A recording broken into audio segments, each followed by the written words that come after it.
Assalomu alaykum hammaga. Yaxshimisizlar? Xayrli kun.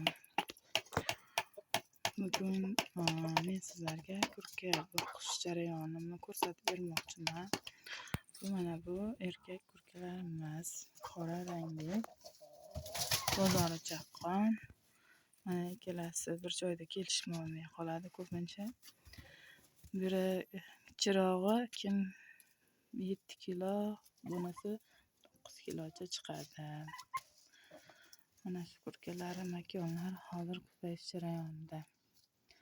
Men ko'proq jonivorlarni ham, parrandani ham qora tusiga qiziqaman, chunki bozorda chaqqon bo'ladi bular. Bozori chaqqon. Payg'ambarlarimiz ham kurka nimaki, parrandani jonzotmi, qora rangisini qiling deb aytib o'tgan joyi bor ekan. Shuning uchun mana hozir oziqlanyapti. Oyoqlari ham baquvvat. Kattagina bular.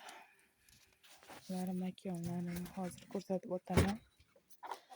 Va o'zini mana yem qanday oziqa bilan oziqlanish jarayonini ham ko'rsatib o'taman. Eng arzon usuldagi mana ovqatlari.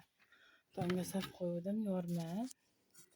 Bu yoqda mana non ushoqlari, uyda nimaki po'choq, oshxonada ovqat tayyorlaganimizda po'choqlar chiqadi. Keyin nonlarimiz ba'zida qotib qolganda bekor uvol ketmaydi, isrof bo'lmaydi. Mana shu parrandalarimga yemga aralashtirib beraman. Mana suv, don, hali bular turmabdi o'rnidan. Yotqizib qo'yganman. Bular mana yotishibdi. Bosib, xudo xolasa ko'payib qolsa, aprel oyini 15lariga ko'payib qoladi. Bular ichida bir 3-4tasi yoshroq kurka bo'lgani uchun oldilarini to'sib qo'yganman. Qo'rqib ketmasligi uchun cho'chishadi bular. Mana kurkalar. Bu ona kurka. Bunga o'zim tuxumini qo'yganman. Mana yaxshi yotadi bular. Oziqlarni yeb bo'lishgan. Oyoqlari agar bosib yotgan vaqtda kurkani tuxum o'sish jarayonida o'rnidan turg'izib aylantirib turmasak, u o'zidan vez tashlavoradi, ozib ketadi, ishtahasi bo'lmaydi, ham oyoqlari o'shib qoladi. Shuning uchun men ko'pincha bularni tashqariga chiqib aylantirib turaman. Tashqarida ana shu joylarni hammasini o'zim tayyorlaganman. Xo'jayinim ishda bo'lgani uchun xato kamchiliklari bor.